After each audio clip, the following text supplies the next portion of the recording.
தேசப்பற்று வளர முடியாத அளவிற்கு சமூக பிளவுவாதத்தை பாஜகவினர் செய்து வருவதாக விசிக தலைவர் திருமாவளவன் குற்றம் சாட்டியுள்ளார்.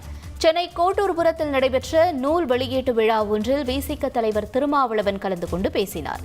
பின்னர் பத்திரிகையாளர்களை சந்தித்த அவர் 1,80,000 ராணுவ துருப்புகளை பணி நீக்கம் செய்ததன் காரணமாக என்ன என்றும் பாதுகாப்பு மற்றும் உளவுத்துறை நடவடிக்கைகள் பயங்கரவாதத்திற்கு இடமளித்துள்ளதாகவும் பாஜகவினர் குற்றம் சாட்டியுள்ளனர்.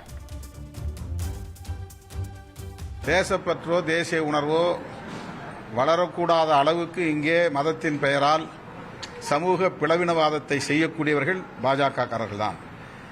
சிறுபான்மை மக்களுக்கு எதிரான வெறுப்பு அரசியலை பரப்பிக்கொண்டே இங்கே எப்படி இந்தியர் என்கிற ஒருமைப்பாடு உருவாகும்? இதுபோன்ற பயங்கரவாத தாக்குதல் நடக்கிற போது எல்லோரும் ஒற்றுமையாக இருக்க வேண்டும் என்று எதிர்பார்க்கிற பாஜகவினர் மத நல்லிணக்கத்தை, சமூக நல்லிணக்கத்தை உயர்த்தி பிடிக்க வேண்டும். 1,80,000 ராணுவ துருப்புகளை அங்கிருந்து வெளியேற்றியிருக்கிறார்கள் அல்லது வேலையிலிருந்து வெளியேற்றியிருக்கிறார்கள் என்று மேஜர் ஜெனரல் ஒருவரே குறிப்பிட்டு சொல்லியிருக்கிறார். அதற்கு என்ன இவர்கள் பதில் சொல்லப் போகிறார்கள்? ஏன் அங்கிருந்து அவர்களை வெளியேற்ற வேண்டும்? எதற்காக அந்த ஆட்குறைப்பை அவர்கள் செய்ய வேண்டும்?